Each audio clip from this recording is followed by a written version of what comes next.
2021 সালের ভোট পরবর্তী হিংসার ঘটনায় তৃণমূল নেতা অনুব্রত মণ্ডল সহ 13 জনের বিরুদ্ধে শান্তিনিকেতন থানায় লিখিত অভিযোগ দায়ের করেছেন ইটভাটার মালিক শুভেন্দু বিকাশ মণ্ডল।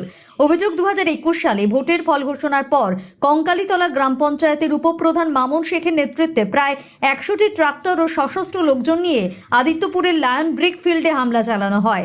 ভাটার মালিকের দাবি, বোমা ও বন্দুকের ভয় দেখিয়ে প্রায় 3 লক্ষ ইট লুট করা হয়, যার বর্তমান বাজার মূল্য প্রায় 30 লক্ষ টাকা। তিনি আরও অভিযোগ করেন, পুরো ঘটনাটি অনুব্রত মণ্ডলের নির্দেশে ঘটেছিল। শুভেন্দু বিকাশ মণ্ডলের দাবি, সেই সময় থানায় ও প্রশাসনের উচ্চপদস্থ কর্তাদের কাছে অভিযোগ জানিয়েও কোনো সুরাহা মেলেনি।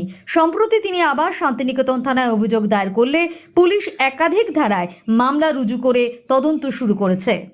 আমি ধরুন একজন সাধারণ ইট ভাটার ব্যবসায়ী আর কি। আমার একটা চিমনি ভাটা আছে, সেটা হচ্ছে কঙ্কালী অঞ্চল, শান্তিনিকেতন থানার আন্ডারে, এবং পাথরঘাটা মানে আদিত্যপুর পোস্ট পিএস আর কি।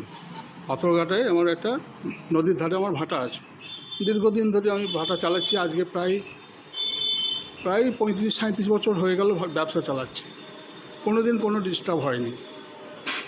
এরা আসার পর থেকে আমাকে বিভিন্নভাবে উত্ত্যক্ত করে এবং আমাকে যে বিভিন্নভাবে বিভিন্ন সময় বিভিন্ন রকম দাবি করে যে এত টাকা দিতে হবে। তারপরে ওরা যখন পার্টি অফিস করে আমাকে বলে, আমরা ঠিক আছে পার্টি অফিস করছো, আমরা কিছু দেব। তখন 2000 ইট ওদের দিয়েছিলাম। তারপরে ওদের মনোপুত না, আমাকে আরও টাকা দিতে হবে। আমি বললাম, দেখো আমি তোমাদের তোলা দিতে নারাজ, আমি কোনো রকমই তোমাদের এই ধরনের পয়সা আমি দেবো না, তাতে তোমাদের যা করতে হয় করো। আর আমি রাজনৈতিক দিক থেকে একটুকু বিজেপি সমর্থক বরাবরই এখনও করি। সেইটা একটা পেলো 21 সালে ভোটের পর আমার ভাটাতে প্রায় 100-র ওপর ট্র্যাক্টর নিয়ে, আমি তো ভাটাতে ছিলাম, আমার স্টাফরা ছিল, বন্দুক বোমবাজি করে একদম মানে যুদ্ধকালীন পরিস্থিতি। সেই পরিস্থিতির মধ্যে আমাকে তো হুমকি দেখায় এবং বন্দুক করাতে আমি নিজের জীবন নিয়ে কোনো রকম আদিবাসী পাড়ার ভিতর হয়ে কোনো রকম নিজের জীবন বাঁচিয়ে বাড়ি চলে আসি। স্টাফরা ছিল, স্টাফদের মারধর করে, পরে বলে যে কী করবো, আমরা জীবন নিয়ে পালিয়ে যা হচ্ছে হোক, তোরা নিজেদের জান দিস না। এইভাবেই হয়েছে। এবং তখন ডাইরেক্ট আমাদের মামুন শেখ ওইখানে নিজেই প্রেজেন্ট ছিল এবং অনুব্রত মণ্ডল পাঠিয়েছিল ওদের। কারণ আমি বিভিন্ন সময় বিভিন্ন রকম টাকা চেয়েছিলাম, কোনো দিন দিইনি, তাদের কাছে আমি মাথা নত করিনি। তারা এই ভোট পরবর্তী এতে আমাকে একটা সুযোগ পেয়ে গেল। তখন ওদের জিতেছে 21 সালে, যে তারপর মানে তাণ্ডব সৃষ্টি করেছিল। আমি তো কোনো রকমে তারপর তো আমি বাড়িতে মানে বেরোতে পারি নাই ভয়ে। ইদানিং আবার মানে এসে আমার মোটামুটি ইট যখন রানিং ভাটা ছিল, ইট ভাটা চিমনি ভাটা, মোটামুটি 30 লক্ষ টাকার মতন ইট আমার লুট করেছে। 3 লাখের ওপর ইট লুট করেছে। তখনকার ভ্যালুয়েশন 30 লক্ষ টাকা। তো সেই ভ্যালুয়েশন অনুযায়ী আমি থানাতে এফআইআর করেছি যে এত টাকার মাল আমার লুট হয়েছে। আইনত যেটা হয় এবং টাকাটা যাতে আমি রিকভার হয় তার জন্য আবেদন জানিয়েছি থানাতে। 2021 সালে তখন আমাকে থানাতে কোনো রকম পাত্তা দেয়নি। থানাতে গিয়েছি ভিখারির মতন, গিয়ে ভিখারির মধ্যে ঘুরে এসেছি, কোনো রকম কোনো রেসপন্স দেয়নি। পরবর্তীকালে আমি অনলাইনে ডিএমকে করে এসডিপিও এবং এসপিকেও চিঠি করি অনলাইনে, তারও কোনো রেসপন্স পাইনি।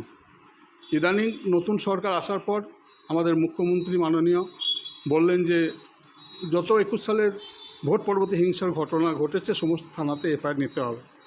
তার পরবর্তীকালে আমরা এফআইআর করেছি এবং থানা কী করবে তাদের ব্যাপার, আইনের পথে যেতে চেয়েছি এবং আইনত সুষ্ঠু যাতে ব্যবস্থা হয়। আমার যে লুটপাট হয়েছে সেই টাকা যাতে ফেরত পাই সেই আশায় বসে আছি। দেখা যাক সরকার কী করে। অভিযোগ করেছি মেনলি আছে 1 নম্বর নেতৃত্ব দিয়েছিল অনুব্রত মণ্ডল। ও তো ছিল তখন জেলা সভাপতি, পার্টির সভাপতি। মামুন শেখ কঙ্কালী অঞ্চলের নেতৃত্বে ছিল পুরো, এবং ও অনুব্রতর নির্দেশ মতোই করেছিল। আরও 13 জন আমার মোটামুটি টোটাল 13টা আমার আসামি করা আছে। আরও কিছু আসামি আছে, তাদেরও নাম দেওয়া হবে পরবর্তীকালে যখন চাইবে জজ সাহেব, যার কেউ অভিযোগ আছে নাকি, আমি নিশ্চয়ই তাদের নামে অভিযোগ দেব।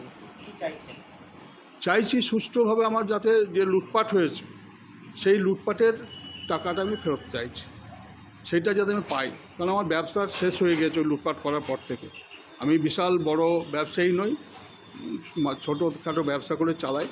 আমার একটা পার্টনার আছে, সে বর্তমানে তারপর থেকেই অসুস্থ, সেও বাড়িতে বসে আছে। এইভাবেই চলছে এখন ব্যবসা আমার বন্ধের মুখে। যাতে সে টাকাটা ফেরত পাই, সেটা পেলে আমি উপকৃত হব।